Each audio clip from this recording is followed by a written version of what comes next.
what if one man could terrify entire civilizations without even entering their cities? What if his name alone was enough to spread panic across continents? For a brief moment in history, that man truly existed. His enemies called him the Scourge of God, a title born from fear. His allies respected him, his enemies dreaded him, and emperors feared him. His name was Attila, ruler of the Huns and conqueror of nations. Wherever his armies appeared, cities prepared for disaster and destruction. Some surrendered before battle even began, hoping mercy might follow. Most discovered that fear arrived long before Attila himself appeared. Roman officials received reports that seemed worse with every passing month. Border towns vanished, fortresses fell, and refugees flooded the roads.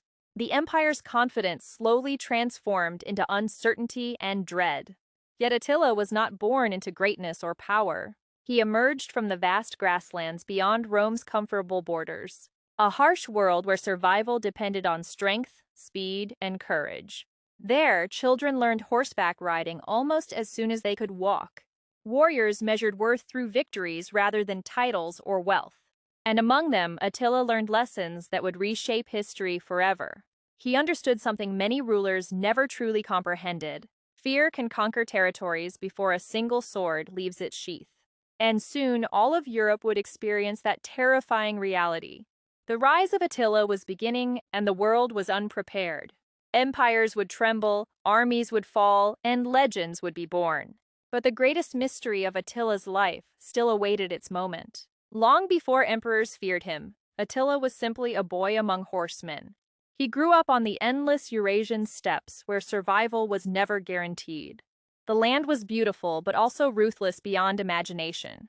Winters killed the weak and rewarded only the strongest families. Food could disappear without warning, forcing tribes to constantly adapt. Every day taught lessons that city dwellers would never understand. Speed meant life. Hesitation often meant death. Children learned riding, hunting, and archery before reaching adulthood. Attila mastered these skills faster than many expected. But physical strength alone did not make him dangerous. What truly set him apart was the way he observed people. He studied leaders, warriors, traitors, and rivals with unusual attention. He noticed fear hidden behind confidence and weakness beneath arrogance.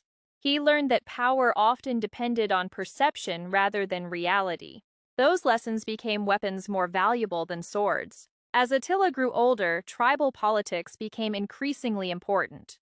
Rival clans competed for influence, wealth, and prestige. Alliances shifted constantly, creating opportunities for ambitious leaders. Attila understood that divided tribes could never dominate larger civilizations. Unity would be the key to achieving something extraordinary. While Rome looked powerful, Attila saw weaknesses hidden beneath its surface. The empire appeared strong, but cracks were beginning to emerge. And Attila intended to exploit every one of them. The future king was preparing for a destiny that would shake Europe. Eventually, Attila rose to power alongside his brother Bleda. Together they inherited leadership over a rapidly growing Hun confederation. To outsiders, they seemed merely another tribal kingdom beyond Rome. But Attila had ambitions far greater than anyone suspected.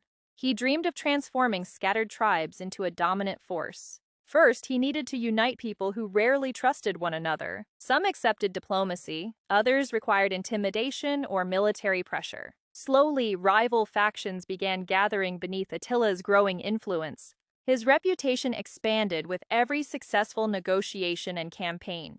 Then came a turning point that accelerated his rise dramatically. Bleda disappeared from power under mysterious circumstances. Historical accounts suggest Attila may have arranged his brother's death. Whether true or not, Attila emerged as sole ruler afterward. With complete authority, his ambitions became impossible to restrain. Rome soon discovered that negotiations with Attila were never simple. He demanded tribute payments in exchange for temporary peace. The Romans paid enormous sums, hoping to avoid devastating invasions. Attila accepted the gold, then demanded even more. Each payment revealed how deeply Rome feared confrontation. To Attila, fear was proof that his strategy was working perfectly. His name spread farther than his armies themselves. Entire regions whispered stories about the unstoppable king of the Huns. Attila was becoming more than a ruler. He was becoming a legend.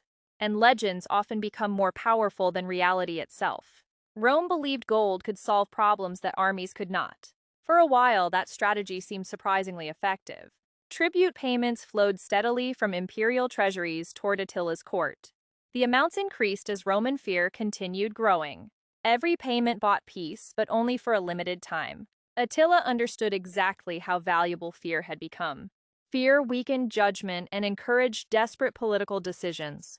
Roman leaders often preferred expensive compromises over dangerous wars.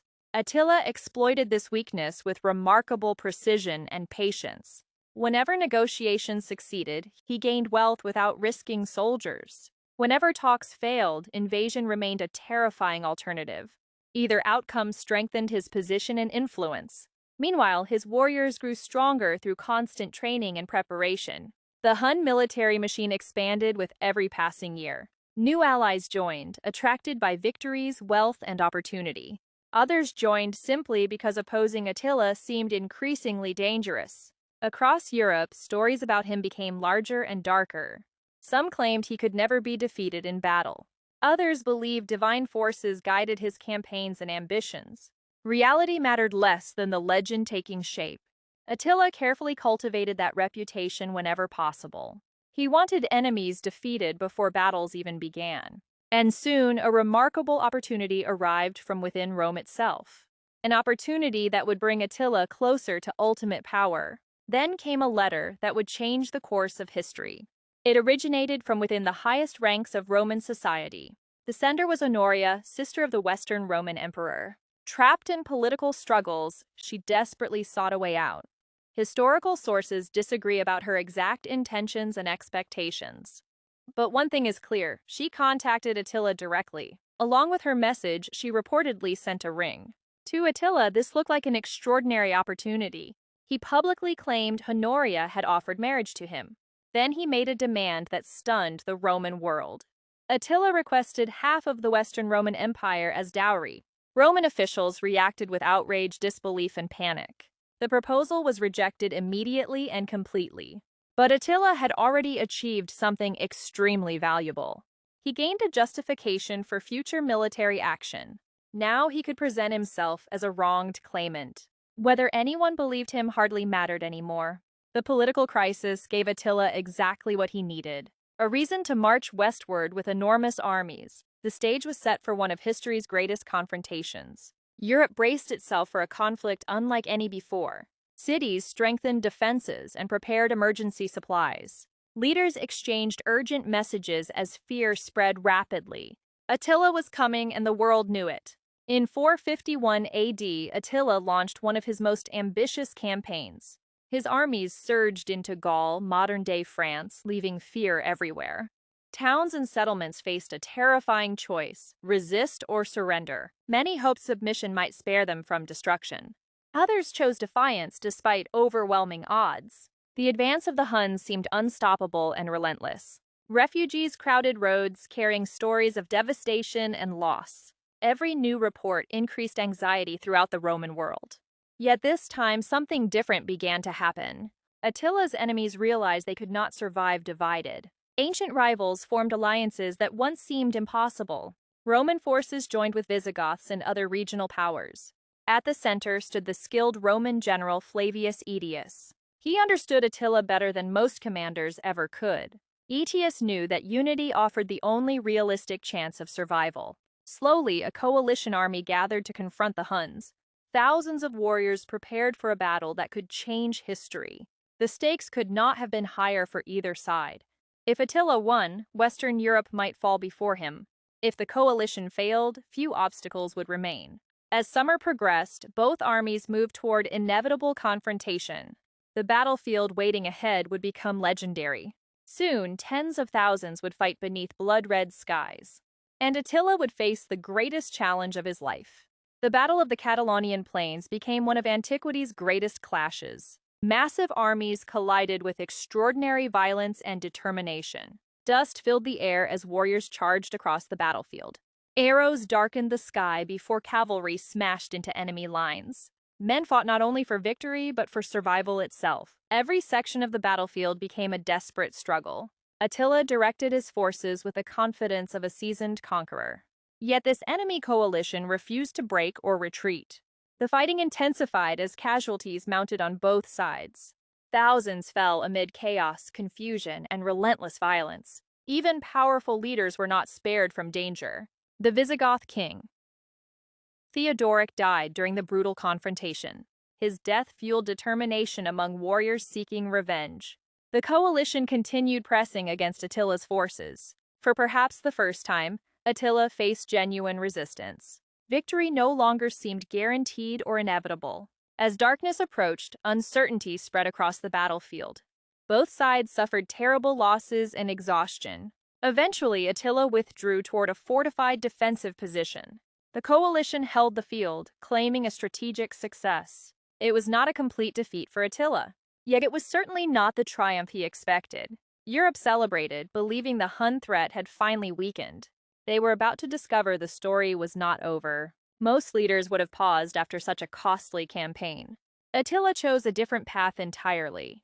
Instead of retreating permanently, in 452 AD, his armies marched directly into Italy. Once again, fear spread faster than soldiers could travel. Cities remembered previous invasions and dreaded what might follow. Some communities were abandoned before Attila even arrived. Others desperately searched for ways to avoid destruction. The Huns advanced through northern Italy with alarming success. The road toward Rome seemed increasingly open and vulnerable. Across the empire, panic reached extraordinary levels. Many believed the ancient capital would soon be attacked.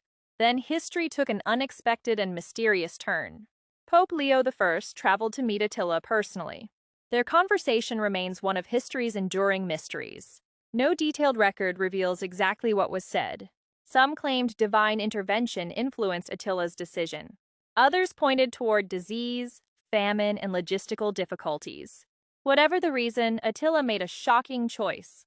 He did not attack Rome when many expected him to. Instead, he turned his armies away from the city. The empire survived, though few understood why.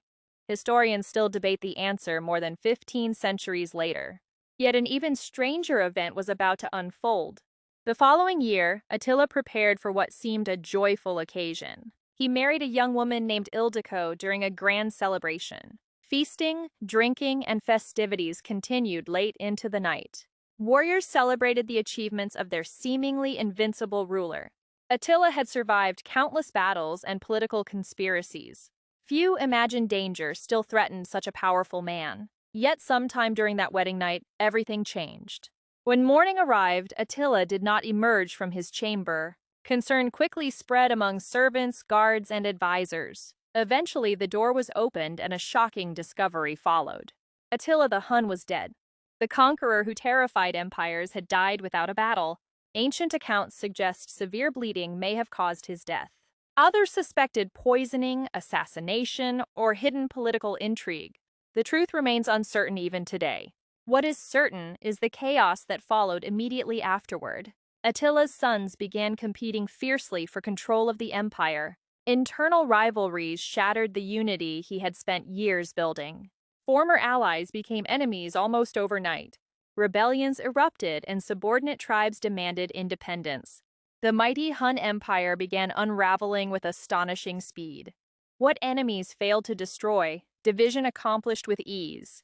The conqueror's greatest creation could not survive without him, and that revelation changes everything about his story. Attila's death revealed a truth hidden beneath years of conquest and fear. His empire looked powerful, but its foundations were surprisingly fragile. Without his leadership, unity disappeared faster than anyone expected. Tribes that followed Attila began pursuing their own interests. Old rivalries returned and cooperation slowly collapsed. The empire fractured into competing groups and fading memories. Incredibly, the man who terrified Europe left no lasting dynasty. He built fear, victories, and influence, but not permanence.